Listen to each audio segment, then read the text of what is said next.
ravi de vous retrouver dans ce module introductif consacré aux enjeux multiples et digitaux de la promotion de la santé, agir ensemble sur le web. Si la promotion de la santé vise depuis une trentaine d'années à nous permettre de développer nos aptitudes pour un plus grand contrôle sur notre santé et sur les différents déterminants de la santé, qu'il s'agisse du logement, de l'alimentation, de l'activité physique, qu'en est-il à l'heure des profondes mutations engendrées par la révolution numérique? Nous allons donc en parler. Il s'agit dans un premier temps de revenir sur cet enjeu de révolution digitale et potentiellement sociétale, et de voir en quoi elle impacte nos différents modes de vie. Quelques exemples, parmi une multitude. L'économie de l'emploi. Nous utilisons tous aujourd'hui dans nos activités professionnelles les écrans, mais aussi les outils du digital, tels que les logiciels, les applications, pour pouvoir développer nos activités professionnelles. Il existe un grand nombre de professionnels qui travaillent à distance ou encore qui travaillent exclusivement à partir du média digital. Nous pourrions aussi citer la culture, le divertissement, l'accès à un certain nombre de programmes ludiques et ou d'apprenance pour les plus jeunes, des applications pédagogiques ou effectivement des applications serious game de jeux à visée pédagogique. La mobilité, avec l'usage de la géolocalisation, des GPS sur les smartphones, les environnements et les cadres de vie, avec le développement de la domotique assistée par les smartphones, ou effectivement encore l'évolution de nos modes de communication en interaction avec nos familles à distance ou l'ensemble des réseaux sociaux du numérique auquel nous participons, Facebook, Twitter, LinkedIn et bien d'autres. Nous pouvons en ce sens parler de révolution car elle impacte l'ensemble des déterminants de la santé et de nos modes de vie. Revenons donc sur nos usages singuliers du web. Nous utilisons le web dans notre quotidien personnel ou professionnel, mais avons-nous un seul instant questionné nos usages et nos aptitudes à ces usages?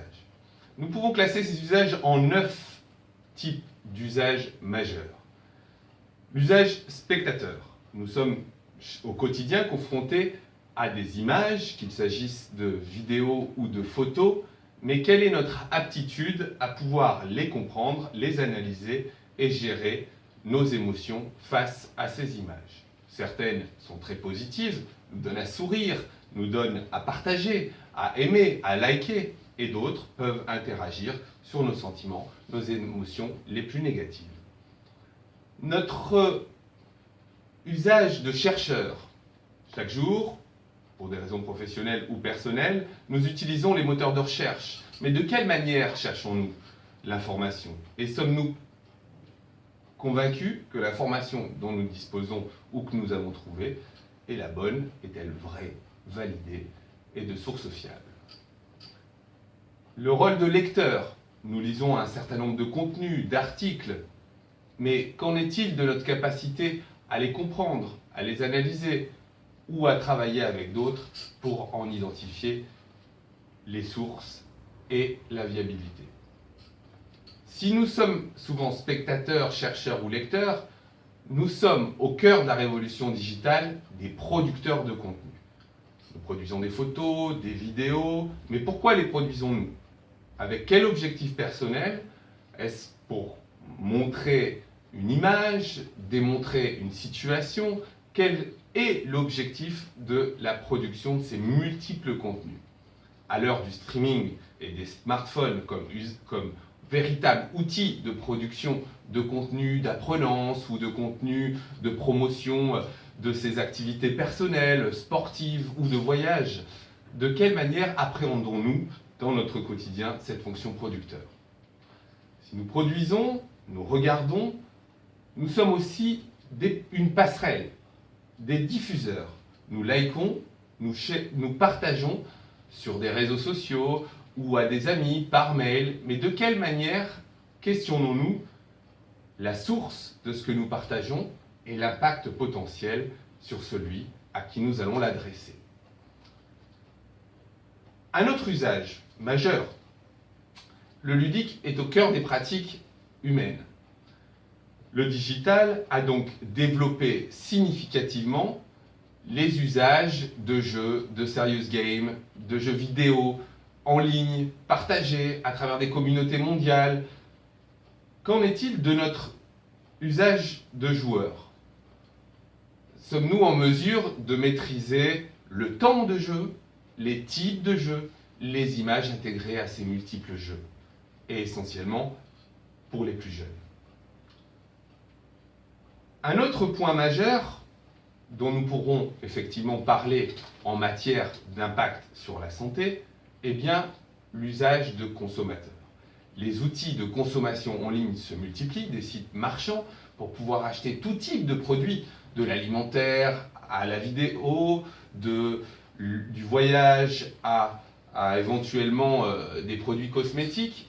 Mais quelle est notre potentialité et notre aptitude à maîtriser ce type de circuit de consommation en tant qu'acteur et usager du web? Quels peuvent être potentiellement les impacts de manipulation, malversation commerciale ou encore d'erreurs dans les appréhensions du produit et de la lecture digitale de l'étiquette digitale du produit, souvent absente? Nous sommes potentiellement vendeurs de contenu, vendeurs de connaissances à travers le web. Mais quelles sont les fonctions, règles et législations qui accompagnent la commercialisation de supports ou de contenus sur le web? Quelles sont nos aptitudes à devenir distributeurs commercialement d'un outil ou d'un support grâce au digital? Il convient d'interroger un dernier usage, celui du travailleur. Comme nous avions l'occasion de le dire, l'écran, le digital et les outils qui l'accompagnent sont désormais au cœur des pratiques professionnelles.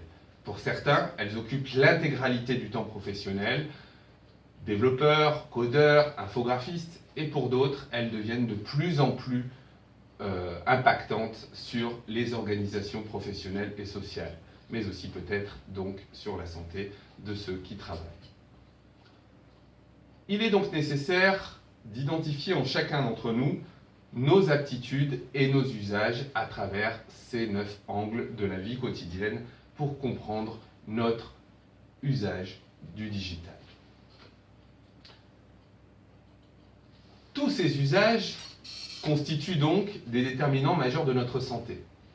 Sur la triple dimension de la santé, notre santé physique, effectivement, bon nombre d'applications ou de sites permettent d'accompagner nos comportements, qu'il s'agisse de comportements en matière d'activité physique. Pensons aux multiples applications désormais utilisables sur nos smartphones pour pouvoir réaliser des exercices, quel que soit l'endroit où nous sommes, ou alors sur notre alimentation, multiples applications ou sites consacrés à l'alimentation, à l'équilibre alimentaire ou encore aux recettes.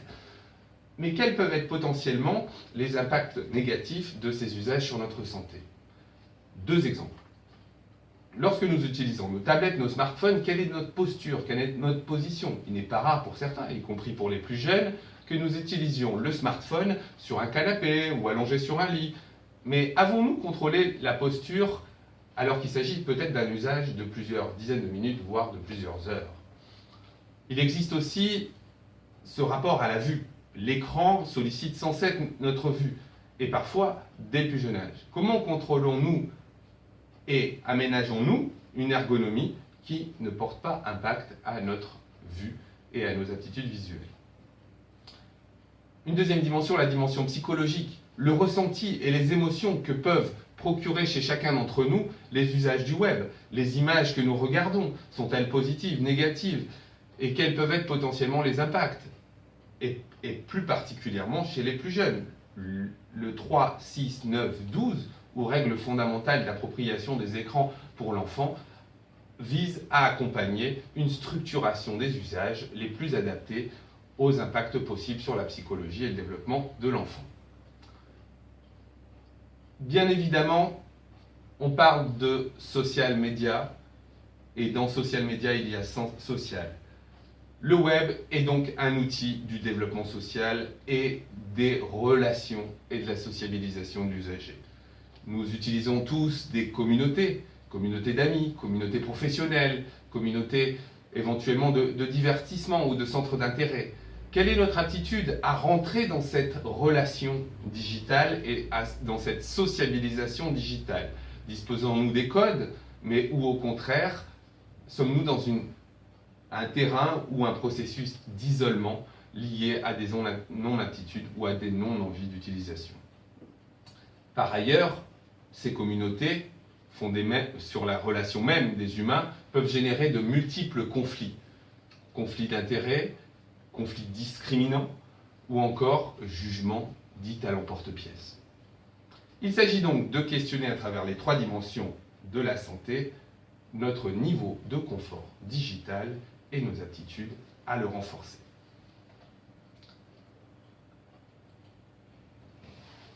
Si nous identifions clairement les compétences techniques comme indispensables à l'usage du web, du smartphone, de la tablette, mais comment ça marche? Comment pouvons-nous faire marcher tel ou tel outil grâce à la notice? Quelles sont les procédures, les mots de passe, les logiciels, les réseaux sociaux et leurs usages, mais aussi les applications, ou encore la sécurisation de nos données personnelles?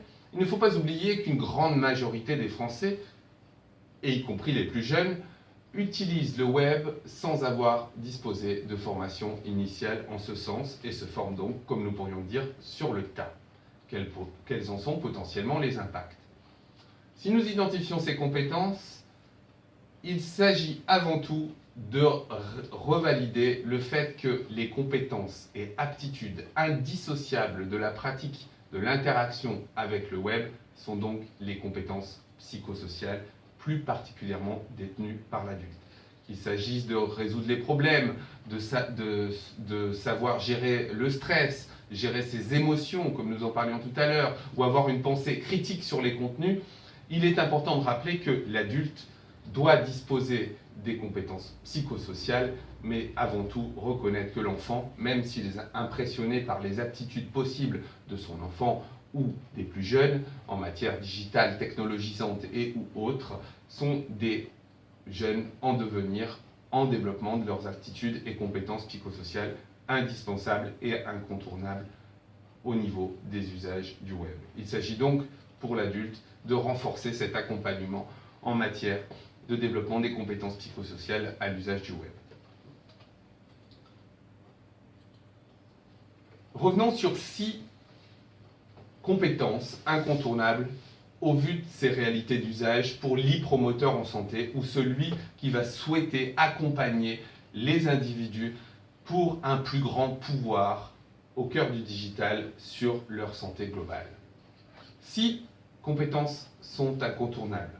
La pédagogie et l'éducation, la capacité à rentrer dans une relation de pédagogie ou d'accompagnement des apprenants pour pouvoir se doter des compétences à la fois techniques et psychosociales des usages du web, la culture du projet. Le web est au cœur du projet, définir des objectifs, définir des publics cibles, s'organiser, construire un processus, mais aussi évaluer clairement les feedbacks, les retours ou l'impact de sa production digitale sur la population.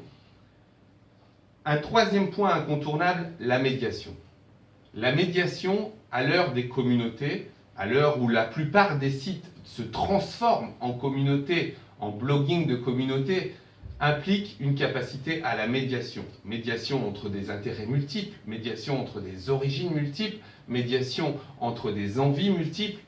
La fonction médiateur est essentielle pour les promoteurs en santé. Nous pourrions parler de community management en santé ou de gestion communautaire des communautés digitales en santé.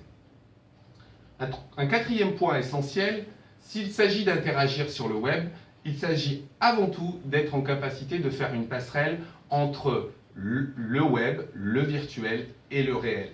Quelle capacité avons-nous de pouvoir orienter les usagers du web vers des structures de proximité réelles disposant de professionnels? Dans une multitude de situations, l'on pense aux problématiques de sexualité des plus jeunes sur les réseaux sociaux, par exemple, avons-nous l'aptitude de pouvoir identifier au plus proche des usagers des structures réelles pour les accompagner?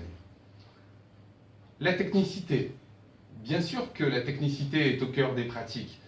Chacun doit pouvoir s'approprier des outils pour développer des contenus efficaces, attractifs et adaptés aux envies et aux cultures des usagers. Prenons l'exemple des plus jeunes, très utilisateurs des streaming ou des smartphones. Il est nécessaire de pouvoir se former ou s'informer à ces outils de technicité. Cela constitue un objectif en soi de l'e-promoteur en santé que de pouvoir développer des aptitudes à la frontière de l'infographique, de la gestion de communauté ou de comptes type blog et ou autres. Un des points fondamentaux et transversal aux 5 autres aptitudes est la capacité de veille et à s'inscrire dans une véritable dynamique permanente d'apprenance. Le web va très vite. Quelle est notre aptitude à pouvoir en permanence se former, s'informer au service de nos pratiques professionnelles? Plus que jamais, la formation continue prend son sens au cœur du digital. Elle permet à chacun de mettre à jour ses compétences et de garantir en permanence un niveau de pratique et d'accompagnement à destination des publics.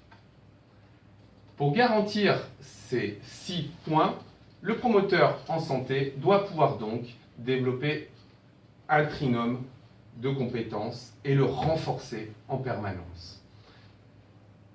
Se connecter aux autres implique une relation à l'autre et un accompagnement à la relation entre différents individus des communautés digitales. Les compétences psychosociales et communautaires sont donc centrales pour pouvoir s'inscrire dans une véritable médiation et un véritable travail coopératif et collaboratif au cœur du web, du réel, du virtuel au réel.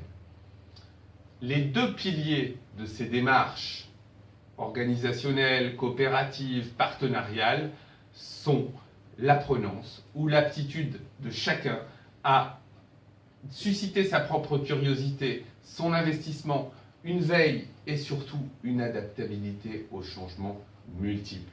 Sommes-nous en volonté de changement et d'adaptabilité à ces nouveaux outils, à ces nouvelles pratiques, à ces nouvelles cultures?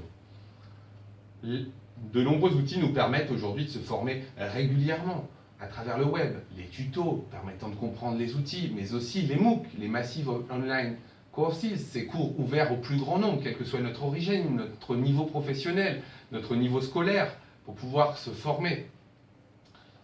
Il convient tout de même d'émettre une petite nuance pour renforcer l'aptitude d'apprenance chez les personnes les plus éloignées de la culture digitale ou de la culture d'apprentissage au sens général du terme.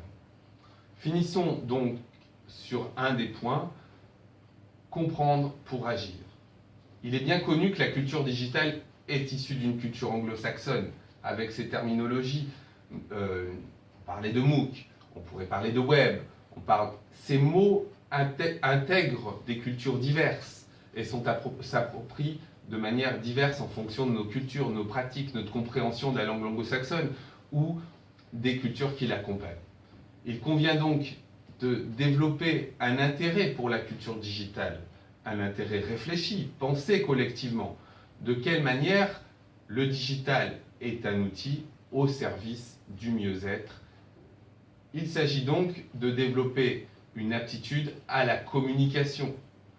Sommes-nous en mesure de définir des objectifs clairs de communication et des attentes claires à destination des publics avec qui nous travaillons en matière de pratique et de culture digitale au sein même de notre positionnement professionnel? Il s'agit donc de questionner la littératie digitale en santé. Compétences psychosociales et communautaires, apprenance et parcours d'apprenance pour tous, littératie et compréhension des cultures et mise en œuvre d'actions de communication. Nous allons donc parler de ces 3 points.